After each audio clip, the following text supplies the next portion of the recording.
Hello दोस्तों, मैं हूं आपका होस्ट मिस्टर राज और आप देख रहे हैं शैतानी रात। इस चैनल पर मैं आप सभी का दिल से स्वागत करता हूं। दोस्तों, ये मेरी कहानी बहू बनी डायन का अंतिम भाग है और मुझे पूरी उम्मीद है कि आप इसे दिल खोलकर प्यार देंगे। उससे पहले अगर आप हमारे चैनल पर नए हैं तो उसे सब्सक्राइब करें, क्योंकि इससे भी डरावनी कहानी आ रही है। एक आशिक का बदला, काला जादू। रविवार ठीक रात 8 बजे। और एक प्यारा सा लाइक और कमेंट जरूर कर देना। इससे हमें पता चलता है कि आपको वीडियो पसंद आई है और हमें मोटिवेट मिलती है। तो दोस्तों, बिना एक पल की देर किए चलिए उतरते हैं एक ऐसी कहानी में जो रिश्तों को भी नहीं बख्शती। बहू बनी डायन। भवानी खुश हो गया। वो पायल के करीब आया, उसकी कमर को छूने की कोशिश की, लेकिन पायल ने हल्के से पीछे हटकर कहा, शादी के बाद। शादी की तैयारियां शुरू हो गईं। महादेवपुर के मंदिर में विवाह का आयोजन किया गया। एक भव्य समारोह जहां फूलों की मालाएं, संगीत और मेहमानों की भीड़। पायल दुल्हन के रूप में तैयार हुई। लाल जोड़ा जो उसके फिगर को पूरी तरह उभार रहा था। उसकी छाती पर दुपट्टा सरक रहा था, गोरी त्वचा चमक रही थी और जांघें घाघरे के नीचे से आकर्षक। भवानी दूल्हा बना, उसके चेहरे पर विजयी मुस्कान। विवाह की रस्में हुई, मंत्रों की गूंज, अग्नि के चारों ओर फेरे। पायल ने मन ही मन मां काली का जाप किया, जय मां काली, बदला पूरा होगा। शादी पूरी हुई और भवानी पायल को छूने लगा, लेकिन पायल ने कहा, घर जाकर। ठाकुर उदयभान खुश थे, बहू मिल गई। वे लाल माटी लौटे। ठाकुर की हवेली में पायल का स्वागत हुआ। हवेली विशाल थी, लेकिन पायल के कदम पड़ते ही एक अजीब सन्नाटा छा गया। भवानी पायल को अपने कमरे में ले गया, उसकी साड़ी उतारने लगा, पायल की गोरी कमर को छुआ, लेकिन पायल मुस्कुराई, धीरे धीरे। रात में भवानी पायल के शरीर से मोहित था, उसकी छाती की नरमी, जांघों की गर्मी, लेकिन पायल के अंदर बदले की आग जल रही थी। पायल के कदम ठाकुर उदयभान सिंह की हवेली में पड़ते ही मानो पूरी इमारत सांस रोककर खड़ी हो गई हो। हवेली पुरानी थी, ऊंची दीवारें, लकड़ी के नक्काशीदार दरवाजे और लंबे गलियारे जहां दिन में भी अंधेरा रहता था। आंगन में बड़ा सा तुलसी का पौधा था और चारों ओर नौकर चाकरों की भागदौड़। लेकिन पायल के आने के साथ ही कुछ बदल गया। पहली रात जब भवानी उसे अपने कमरे में ले गया तो कमरे की हवा ठंडी हो गई। भवानी ने दरवाजा बंद किया, पायल की लाल साड़ी को धीरे धीरे सरकाया। पायल की गोरी कमर उजागर हुई, उसकी त्वचा चांदनी की तरह चमक रही थी। छाती की उठान तेज सांसों से हिल रही थी और जांघें इतनी नर्म कि भवानी की उंगलियां डूब गईं। वो पागल हो गया। पायल, तू तो जादू है। पायल मुस्कुराई, लेकिन उसकी आंखें ठंडी थीं। उसने भवानी को अपने शरीर का सुख दिया, लेकिन अंदर से मंत्र जप रही थी। यक्षिणी और बेताल की शक्तियां जागृत हो रही थीं। रात गहरी हुई तो कमरे में अजीब आवाजें आने लगीं, जैसे कोई दीवारों में खरोंच रहा हो, कोई फुसफुसा रहा हो। भवानी ने कहा, शायद चूहे होंगे, लेकिन पायल जानती थी कि यह उसकी शक्तियों का असर था। अगले दिन सुबह हवेली के आंगन में पहली अनहोनी हुई। दर्जनों कौवे मरे पड़े थे, उनके काले पंख बिखरे हुए, आंखें खुली हुईं जैसे डर से फटी हों। नौकरों ने चिल्लाकर सबको बुलाया। ठाकुर उदयभान सिंह कुर्सी पर बैठे थे, लेकिन अचानक उनका चेहरा पीला पड़ गया। यह क्या हो रहा है? उन्होंने गर्जा, लेकिन इससे पहले कि कोई जवाब दे, उनका दायां हाथ सुन्न हो गया। वो कुर्सी से गिर पड़े, मुंह टेढ़ा हो गया, लकवा मार गया। डॉक्टर बुलाए गए, लेकिन कोई कारण नहीं समझ आया। ठाकुर अब बिस्तर पर पड़े थे, उनकी आंखें डरी हुईं, बोलने में तकलीफ। भवानी घबरा गया। पापा, आप ठीक हो जाओगे। लेकिन ठाकुर की नजर पायल पर पड़ी, जो दूर खड़ी मुस्कुरा रही थी। पायल की साड़ी हवा में लहरा रही थी। उसकी कमर की लहराहट और छाती की आकर्षक उठान देखकर भवानी फिर मोहित हो गया। लेकिन ठाकुर को कुछ गलत लगा। रातें अब खौफनाक हो गईं। हवेली में अजीब आवाजें गूंजने लगीं। कभी किसी के रोने की आवाज, कभी हंसी की, कभी दीवारों पर नाखूनों की खरोंच। अभय सिंह, जो छोटा भाई था, रात में जागकर चिल्लाया, कौन है वहां? लेकिन कोई नहीं। प्रभा देवी, ठाकुर की पत्नी, और शारदा देवी, भवानी की भाभी, दोनों डरने लगीं। प्रभा देवी ने कहा, ये नई बहू के आने के बाद शुरू हुआ है। लेकिन भवानी ने डांटा, चुप रहो मां, पायल तो हमारी किस्मत है। भवानी पायल के शरीर से इतना पागल था कि रात दिन उसके साथ समय बिताता। पायल उसे लुभाती, उसकी गोरी जांघों पर हाथ फेरती, छाती को उसके सीने से सटाती, होठों से किस करती, लेकिन हर बार मंत्र फूंकती। उसकी शक्तियां अब घर में फैल रही थीं। एक रात ठाकुर अपने कमरे में अकेले थे। वो लकवा से कमजोर थे, बिस्तर पर लेटे। अचानक कमरे की लाइट फ्लिकर करने लगी और एक ठंडी हवा चली। ठाकुर ने आंखें खोली तो सामने पायल खड़ी थी, लेकिन उसकी आंखें जल रही थीं। तुम कौन हो? ठाकुर ने कांपती आवाज में पूछा। पायल मुस्कुराई और अचानक उसका रूप बदलने लगा। यक्षिणी की शक्ति से उसका चेहरा ईशानी जैसा हो गया, सिर्फ एक पल के लिए। ठाकुर की आंखें फट गईं। ईशानी, तू मर गई थी। लेकिन पायल फिर सामान्य हो गई। सपना देख रहे हो ससुर जी, वो बोली और पास आई। ठाकुर का दिल तेज धड़क रहा था।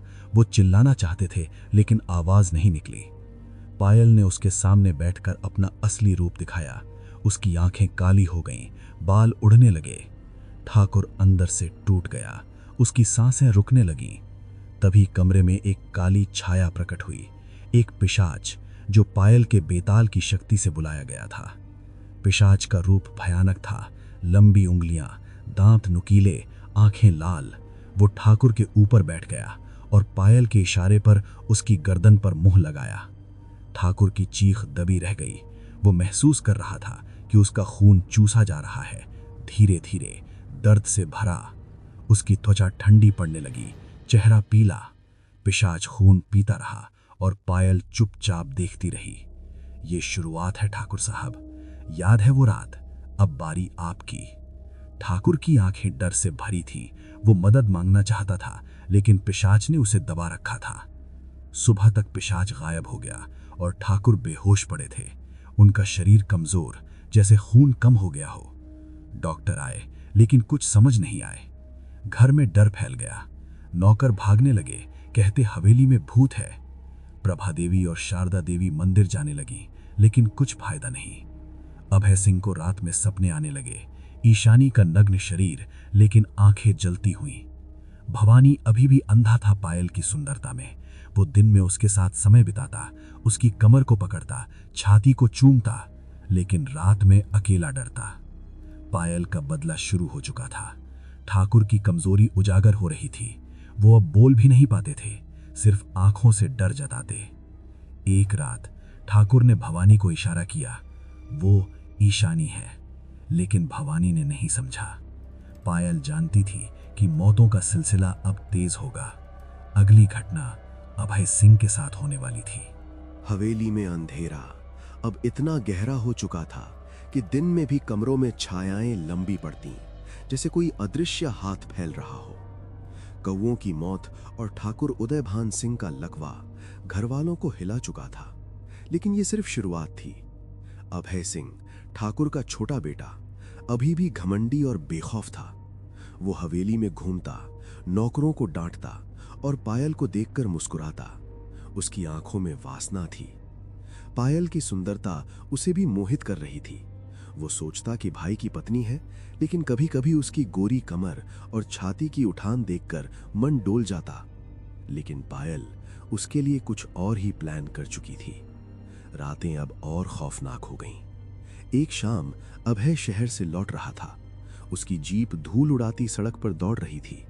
सूरज डूब चुका था और आसपास जंगल का अंधेरा फैल रहा था। अचानक सड़क के किनारे एक सुंदर लड़की खड़ी नजर आई। वो लाल साड़ी में थी, बाल खुले और चेहरा इतना आकर्षक कि अभय की जीप रुक गई। लड़की की त्वचा गोरी और चिकनी थी जैसे पायल की, लेकिन आंखें गहरी और मोहक। उसकी कमर की लहराहट हवा में लहरा रही थी, छाती की उठान साड़ी से झांक रही थी और होंठ मुस्कुरा रहे थे। अभय ने जीप से उतरकर पूछा, कौन हो तुम? यहां अकेली क्या कर रही हो? लड़की मुस्कुराई। उसकी आवाज मादक थी। मैं रास्ता भटक गई हूं, मुझे घर छोड़ दोगे? अभय की आंखें उसकी जांघों पर रुकीं, जो साड़ी के नीचे से आकर्षक लग रही थी।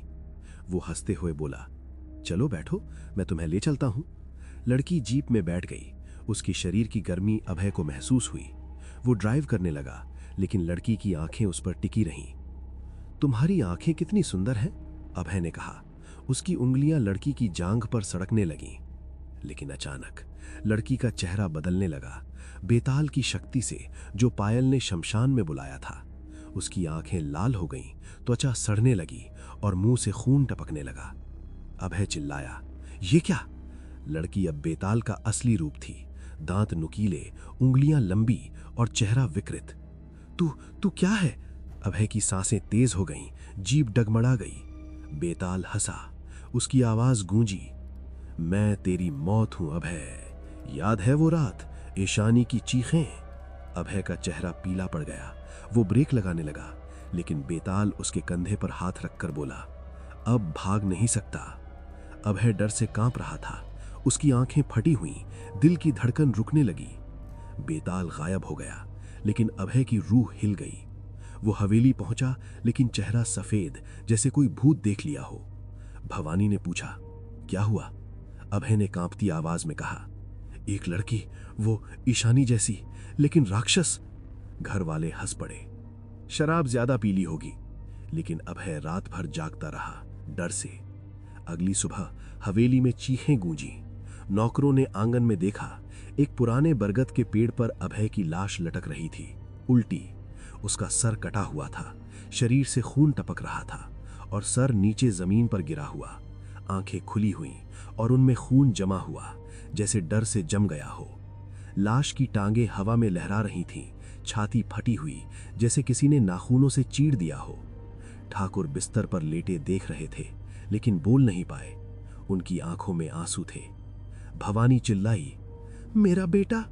वो लाश के पास दौड़ी, लेकिन सर को छुआ तो वो ठंडा था। आंखों में खून की परत, जैसे किसी ने चूस लिया हो। भवानी स्तब्ध रह गया। किसने किया ये? पुलिस बुलाई गई, लेकिन कोई सुराग नहीं, कोई पैरों के निशान नहीं, कोई हथियार नहीं। गांव वाले फुसफुसाने लगे, हवेली में डायन है। घर में डर फैल गया। शारदा देवी रो रही थी, प्रभा देवी बेहोश हो गईं। पायल चुपचाप खड़ी थी, उसके चेहरे पर कोई भाव नहीं, लेकिन अंदर से संतोष। ये पायल की शक्ति का पहला बड़ा प्रदर्शन था। बेताल ने अभय को डराया और मसान की सिद्धि से उसकी मौत हुई।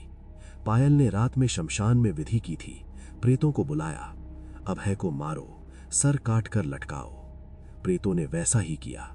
रात में अभय को सोते समय पकड़ा, गर्दन पर चाकू चलाया और लाश को पेड़ पर उल्टा लटका दिया। अब घर टूट रहा था। ठाकुर लकवा से और कमजोर हो गए। वो रात में कराहते, लेकिन कोई मदद नहीं।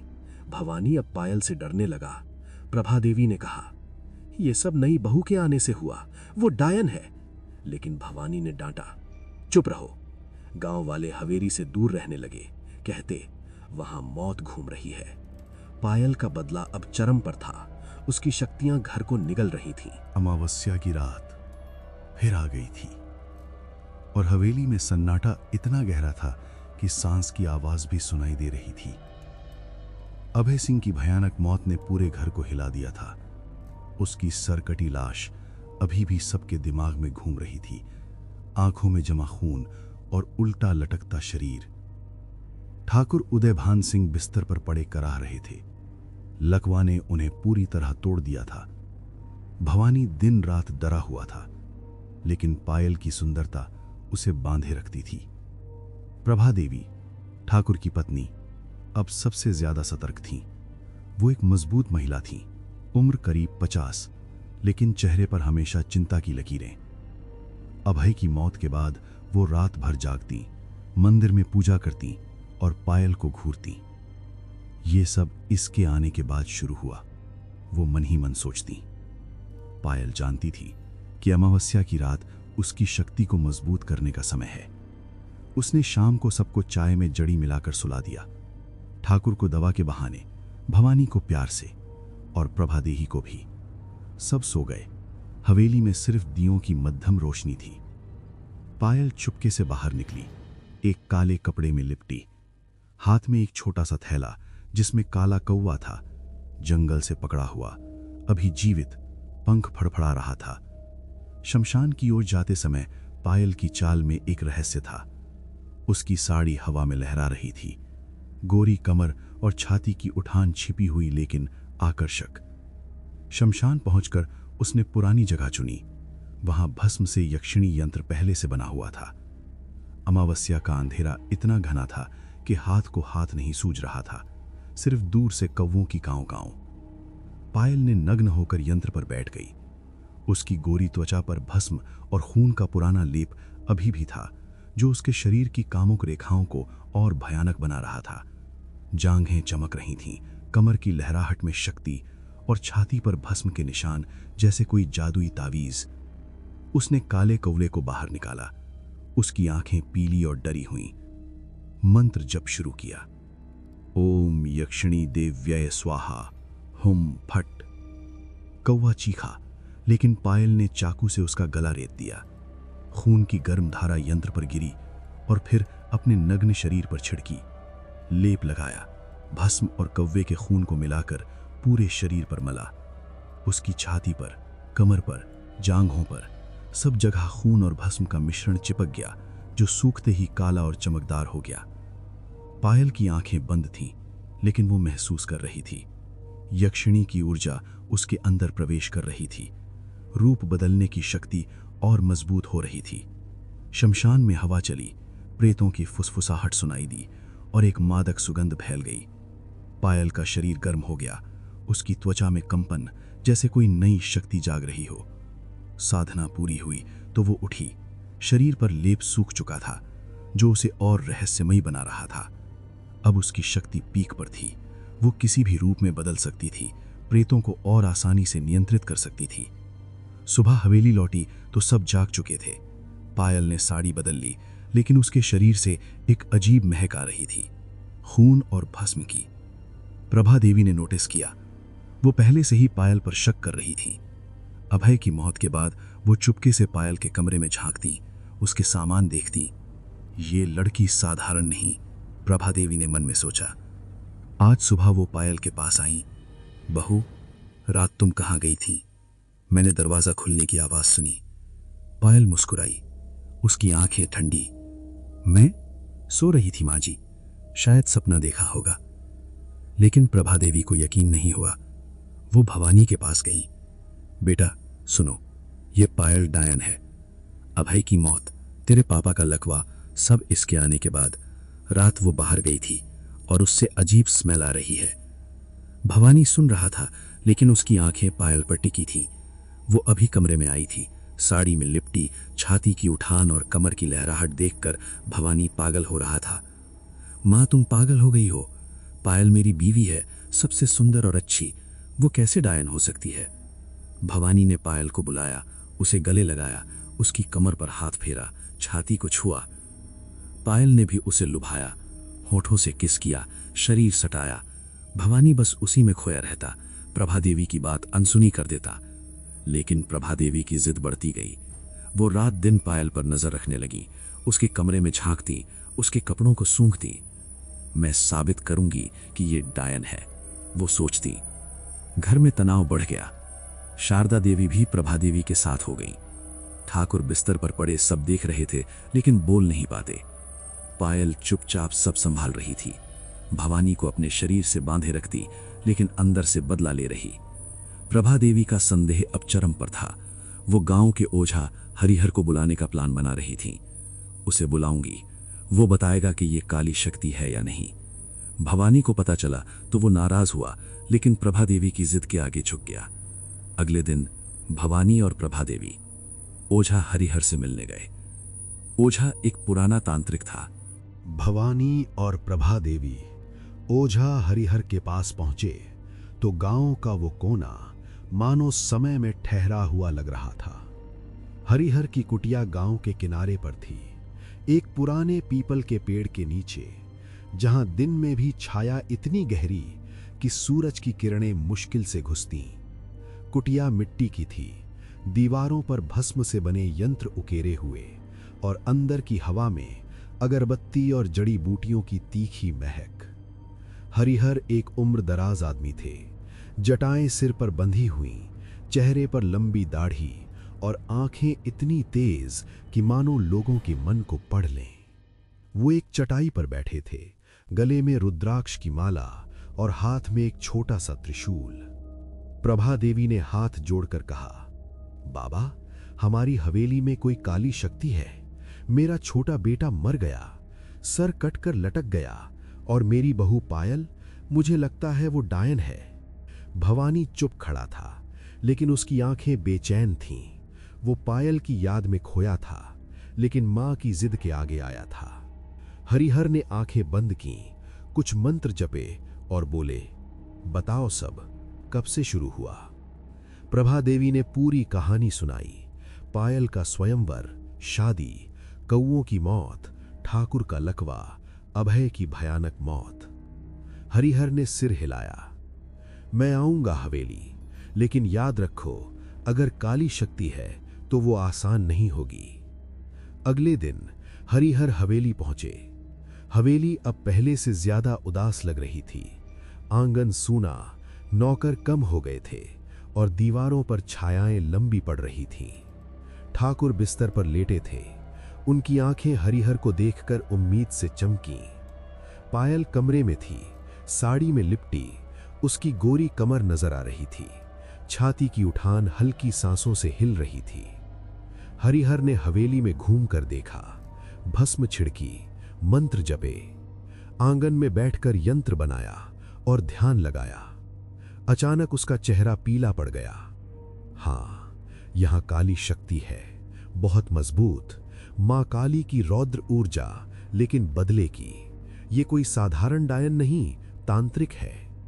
प्रभा देवी चिल्लाई, देखा, पायल है वो। हरिहर ने पायल को बुलाया, उसे देखा, उसकी आंखें गहरी, मुस्कान ठंडी। बेटी, तुम्हारी ऊर्जा अलग है, लेकिन मैं इसे निकालूंगा। पायल मुस्कुराई, जैसा आप कहे बाबा। हरिहर ने रस्म शुरू की, अग्नि जलाई, मंत्र पढ़े, लेकिन हवा में एक कंपन हुआ। वो बोले, रात में पूरी विधि करूंगा। शाम को हरिहर लौट गए, लेकिन प्रभा देवी खुश थीं, अब सब ठीक होगा। रात हरिहर की कुटिया में खौफनाक थी। वो सोने की तैयारी कर रहे थे, चटाई पर लेटे, लेकिन अचानक हवा ठंडी हो गई। बाहर से सरसराहट की आवाज आई, जैसे कोई आ रहा हो। हरिहर की आंखें खुलीं और वो उठ बैठे। कुटिया के दरवाजे पर एक काली छाया, मसान, प्रेतों का राजा, और उसके पीछे 52 प्रेत, उनके चेहरे विकृत, आंखें लाल, शरीर पारदर्शी लेकिन भयानक। वे धमकाते हुए अंदर घुसे। हरिहर, पीछे हट, ये तेरी लड़ाई नहीं। हरिहर ने त्रिशूल उठाया, मंत्र जपे, लेकिन प्रेतों ने घेर लिया। उनके स्पर्श ठंडे थे, जैसे बर्फ की सुइयां चुभ रही हों। हरिहर की सांसें तेज हो गईं। वो चिल्लाया, कौन हो तुम? तभी प्रेतों के आगे मां काली का रौद्र रूप प्रकट हुआ। काली जीभ बाहर, आंखें जलती हुईं, गले में खोपड़ियों की माला। ये मेरी शक्ति है, जैसे कोई गर्जना। हरिहर कांप गया। पीछे भैरव बाबा का रूप, त्रिशूल लिए, कुत्ता साथ, रौद्र और क्रूर। पीछे हट, वरना तू भी मर जाएगा। हरिहर की रूह कांप उठी। उसने कभी इतनी मजबूत शक्ति नहीं देखी। प्रेतों ने उसे धक्का दिया, उसका त्रिशूल गिर गया। वो पीछे हट गया। ठीक है, मैं नहीं जाऊंगा हवेली। प्रेत गायब हो गए, लेकिन हरिहर रात भर जागता रहा, डर से। सुबह हरिहर ने प्रभा देवी को संदेश भेजा, मैं नहीं आ सकता, वो शक्ति मेरे बस की नहीं। तांत्रिक की असफलता अब साफ थी। हरिहर जैसे बड़े ओझा भी पीछे हट गए। प्रभा देवी को संदेश मिला तो वो टूट गईं। अब क्या होगा, वो रोईं।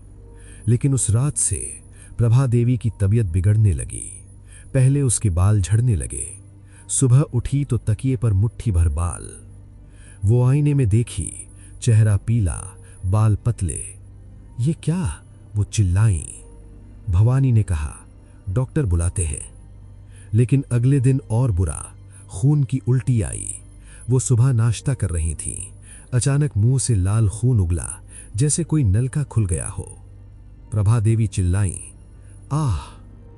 उनका शरीर कांप रहा था, चेहरा दर्द से ऐठा। डॉक्टर आए, दवा दी, लेकिन रात में बदतर। उनके शरीर में कीड़े लगने लगे। पहले खुजली, फिर त्वचा पर लाल निशान, जैसे कीड़े अंदर घूम रहे हों। प्रभा देवी कराहती, मेरा शरीर, कीड़े, निकालो। वो बिस्तर पर तड़प रही थीं। उनके पेट में दर्द जैसे कोई चीर रहा हो। शारदा देवी रो रही थीं, मां। ठाकुर देख रहे थे, लेकिन मदद नहीं कर पाते। पायल पास खड़ी थी, दवा दे रही थी, लेकिन उसकी आंखों में चमक, ये उसकी शक्ति थी। मसान और प्रेतों से उसने रात में मंत्र फूंके थे, प्रभा को मारो कीड़ों से। प्रभा देवी की मौत दर्दनाक थी। तीसरे दिन वो चिल्लाती रही, शरीर सड़ने लगा, महक आने लगी। आखिर रात में उनकी सांस रुक गई, आंखें खुली रह गईं, चेहरे पर डर। घर टूट गया। भवानी रो पड़ा, मां। ठाकुर की आंखों में आंसू, शारदा बेहोश। पायल चुपचाप देख रही थी, बदला ले रही थी। प्रभा देवी की मौत ने हवेली को पूरी तरह तोड़ दिया था। अब वो जगह एक कब्रिस्तान जैसी लग रही थी, जहां हर कोने में मौत की छाया मंडरा रही थी। शारदा देवी, भवानी की भाभी, सबसे ज्यादा टूट गई थी। वो एक जवान महिला थी, उम्र करीब 30। प्रभा की मौत के बाद शारदा की नींद उड़ गई। वो रात भर जागती, मां की याद में रोती और पायल को घूरती। मां सही कहती थी, ये पायल डायन है, वो मन ही मन सोचती। ठाकुर उदयभान सिंह बिस्तर पर पड़े कराह रहे थे। लकवा ने उन्हें बेजान बना दिया था। सिर्फ आंखें बोलती, डर और पछतावा से भरी। भवानी अब अकेला महसूस कर रहा था और रात में अभय और मां की मौत की याद से डरता। शारदा ने फैसला किया, मैं यहां नहीं रह सकती, ये जगह मौत की जाल है। उसने चुपके से सामान बांधा, एक छोटा सा बैग, कुछ कपड़े, पैसे। शाम को वो भवानी से बोली, भाई मैं अपने मायके जा रही हूं, यहां डर लगता है। लेकिन भवानी ने रोका, मत जाओ भाभी, सब ठीक हो जाएगा। लेकिन शारदा की जिद के आगे वो झुक गया। ठीक है, लेकिन सावधानी से जाना। रात हो गई। शारदा हवेली से निकली। उसकी साड़ी रात के अंधेरे में लहरा रही थी, चेहरा पीला और डरा हुआ। वो सड़क पर चल रही थी, गांव की मुख्य सड़क की ओर, जहां से बस मिलती। सड़क सुनसान थी, दूर तक जंगल का अंधेरा और हवा में ठंडी सांसें। अचानक शारदा को लगा जैसे कोई उसका पीछा कर रहा हो। पत्तों की सरसराहट, कोई छाया। वो तेज चली, लेकिन पैर फिसल गया। तभी एक जोरदार धमाका, जैसे कोई अदृश्य शक्ति ने उसे धक्का दिया। शारदा सड़क पर गिरी, उसका शरीर अजीब तरीके से मुड़ गया। दर्द की लहर उठी, वो चिल्लाई, बचाओ! लेकिन उसका शरीर सड़क से चिपकने लगा, जैसे कोई गोंद हो। त्वचा पिघल रही थी, हड्डियां टूट रही थी। वो तड़प रही थी, हाथ उठाने की कोशिश की, लेकिन पैर सड़क में धंस गए। खून बहने लगा, चेहरा ऐंठा, आंखें फटी हुई। हे भगवान, नहीं! उसकी चीख रात में गूंजी, लेकिन कोई नहीं आया। शारदा की मौत खौफनाक थी। उसका शरीर सड़क से चिपक कर मर गया, जैसे किसी ने कुचल दिया हो। त्वचा फटी, खून की नदी बह रही थी। सुबह गांव वालों ने देखा, लाश सड़क पर चिपकी हुई, आंखें खुली, मुंह से खून। पुलिस आई, लेकिन कारण नहीं समझ आया। शायद ट्रक से कुचली गई, लेकिन कोई निशान नहीं। हवेली में खबर पहुंची तो भवानी टूट गया। भाभी, वो चिल्लाया रोते हुए। अब सिर्फ ठाकुर और भवानी बचे थे। हवेली खाली, मौत की महक हर जगह।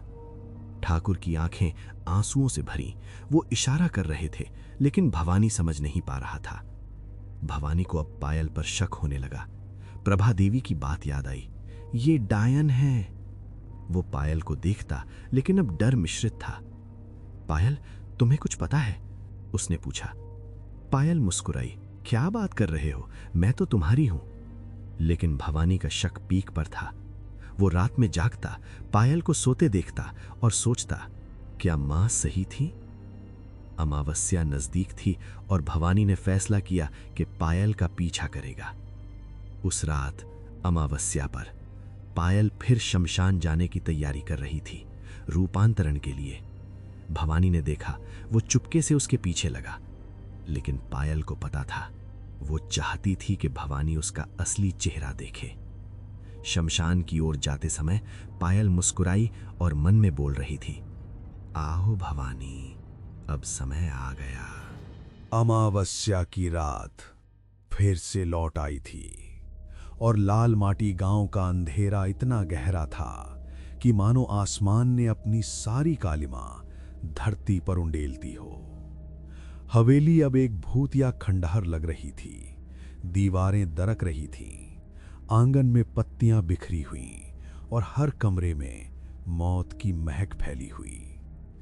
ठाकुर उदयभान सिंह बिस्तर पर पड़े सांस ले रहे थे, लेकिन लकवा ने उन्हें जीवित लाश बना दिया था। उनकी आंखें डरी हुईं, मुंह टेढ़ा और हाथ पैर बेजान। भवानी सिंह अब अकेला था। उसका शक पायल पर चरम पर पहुंच चुका था। शारदा की मौत ने उसे हिला दिया था।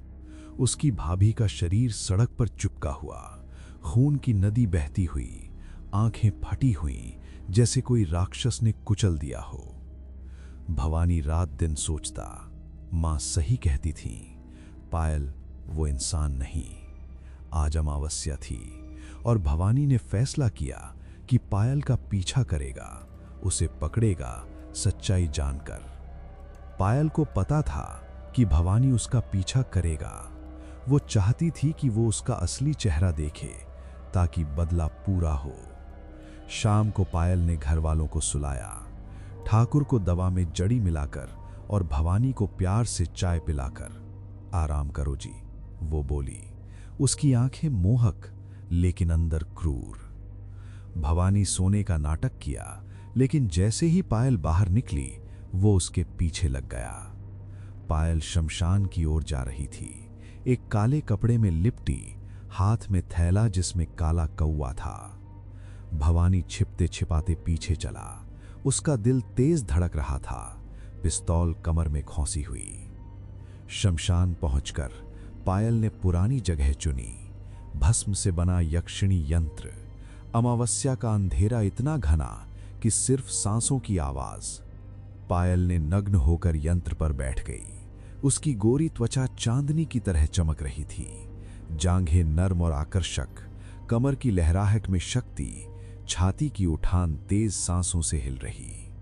वो कौवे को बाहर निकालकर बलि की तैयारी करने लगी। भवानी दूर से देख रहा था। उसकी सांसें रुक गईं। पायल ने मंत्र जपे और चाकू से कौवे का गला रेत दिया। खून की धारा यंत्र पर गिरी और पायल ने उसे अपने नग्न शरीर पर छिड़का। भस्म और खून का लेप लगाया, छाती पर, कमर पर, जांघों पर। उसका शरीर अब काला और चमकदार हो गया, जैसे कोई राक्षसी देवी। फिर वो रूपांतरण करने लगी। यक्षिणी की शक्ति से उसका चेहरा बदल गया। ईशानी का पुराना रूप, आंखें जलती हुईं, बाल उड़ते हुए। भवानी की आंखें फट गईं। नहीं, ये नहीं हो सकता, ये तो ईशानी है, वो मर गई थी। वो चिल्लाया, डर से पीछे हटा। पायल ने मुड़कर देखा, उसकी आंखें क्रूर। हाँ भवानी, मैं ईशानी हूं, अब तू समझेगा दर्द क्या होता है। भवानी भागा। उसकी सांसें तेज, पैर लड़खड़ा रहे। वो हवेली की ओर दौड़ा, दिल में डर की आग। ये सपना है? नहीं। लेकिन हवेली पहुंचा तो दरवाजा खुला था। अंदर घुसा, कमरे में गया, लेकिन वहां पायल पहले से खड़ी थी। उसकी साड़ी लहरा रही थी, चेहरा सामान्य लेकिन आंखें जलती हुई। भवानी स्तब्ध। तुम तो शमशान में थी। उसने पिस्तौल निकाली, कांपते हाथों से गोली चलाई। गोली लगी, लेकिन पायल को कुछ नहीं हुआ। वो हंसी और उसका रूप बदल गया। वो पायल नहीं, बेताल था, जिसे पायल ने शमशान में विधि कर भवानी के पीछे लगाया था। बेताल का असली रूप प्रकट हुआ। दांत नुकीले, आंखें लाल, शरीर काला और विकृत। तेरी मौत तेरे पीछे आ रही है। बेताल ने जोरदार आवाज में गरजा, जैसे कोई तूफान। भवानी की रूह कांप गई। वो पीछे मुड़ा और वहां असली पायल खड़ी थी, आंखें क्रूर। माफी मांगो भवानी। याद है वो रात? मेरे परिवार को मारा, मुझे उजाड़ा। भवानी रो पड़ा। माफ कर दो, मैंने गलती की। लेकिन पायल नहीं मानी। वो उसे घसीटकर ठाकुर के कमरे में ले गई। ठाकुर बिस्तर पर पड़े देख रहे थे, उनकी आंखें डर से भरी। पायल ने भवानी को जमीन पर पटका, मंत्र फूंके, ओम भैरवनाथाय हुम फट, और जोर से उसके लिंग पर लात मारी और लिंग कटकर नीचे गिर गया। भवानी तड़प उठा, दर्द से चिल्लाया, आह, मार डालो। वो जमीन पर लौट रहा था, आंसू बह रहे थे, मौत की भीख मांग रहा था। ठाकुर देख रहे थे, लेकिन मदद नहीं कर पाते। उनकी आंखों में पछतावा। पायल मुस्कुराई, ये दर्द मेरी एक रात का है, अब तुम दोनों भुगतो। और वो वहां से चली गई। अगले दिनों हवेली नर्क बन गई। भवानी और ठाकुर के शरीर में कीड़े लगने लगे। पहले खुजली, फिर त्वचा पर फुंसियां, जैसे कीड़े अंदर घूम रहे हों। भवानी कराहता, कीड़े निकालो। उसका शरीर सड़ने लगा, महक आने लगी। दर्द इतना कि वो रेंगता। ठाकुर भी तड़पते, लेकिन बोल नहीं पाते। गांव वाले हवेली से दूर रहते। रोज रात में चीखें आती, जैसे कोई प्रेत कराह रहा हो। वहां डायन है, वो कहते। हवेली बंद हो गई, कोई नहीं जाता। एक दिन भवानी रेंगते हुए रसोई पहुंचा। दर्द असहनीय, शरीर सड़ा हुआ। उसने चाकू उठाया, पहले अपने पिता की गर्दन पर चलाया। खून की धारा निकलने लगी। ठाकुर गिर पड़ा, फिर अपनी गर्दन काट दी। दोनों की मौत हो गई। खून से लथपथ कमरा, आंखें खुली हुई। हवेली से आवाजें बंद हो गईं। 4 साल बाद सरकार ने जमीन और घर जब्त कर लिया। दरवाजा तोड़ा गया तो 2 कंकाल मिले, गर्दन कटी हुई, हड्डियां बिखरी। गांव वाले कांप गए। ये बदले की कहानी है। लेकिन पायल के अंदर शांति नहीं थी। बदला पूरा हुआ, लेकिन दिल में खालीपन, परिवार की यादें सताती। वो जंगल लौटी, रुद्रनाथ अघोरी से मिली। बाबा, बदला लिया लेकिन शांति नहीं। रुद्रनाथ ने कहा, बेटी, बदला जहर है। अब मां काली की फिर से 3 साल तक साधना करो। बदले के लिए क्षमा मांगो। जय मां काली। पायल ने सहमति दी। शमशान में साधना शुरू की। रातों में मंत्र जाप, बलि, ध्यान। 3 साल गुजरे। मां काली ने उसे क्षमा किया और वो एक उच्च कोटि की अघोरी बन गई। अब वो लोगों की मदद करने लगी। दोस्तों, अगर आपको कहानी का ये अंतिम भाग सच में पसंद आया हो तो कमेंट बॉक्स में जय मां काली जरूर लिखना और ये भी बताना कि आप किस शहर या किस गांव से ये कहानी देख और सुन रहे हो। दोस्तों, वीडियो को लाइक जरूर करना और चैनल को सब्सक्राइब भी कर लेना, क्योंकि इससे भी डरावनी कहानी आ रही है। एक आशिक का बदला, काला जादू। रविवार ठीक रात 8 बजे। इंतजार कीजिए। और अगर आप चाहते हो ऐसे ही डरावनी, सच्ची लगने वाली कहानियां तो जुड़े रहिए शैतानी रात के साथ। धन्यवाद।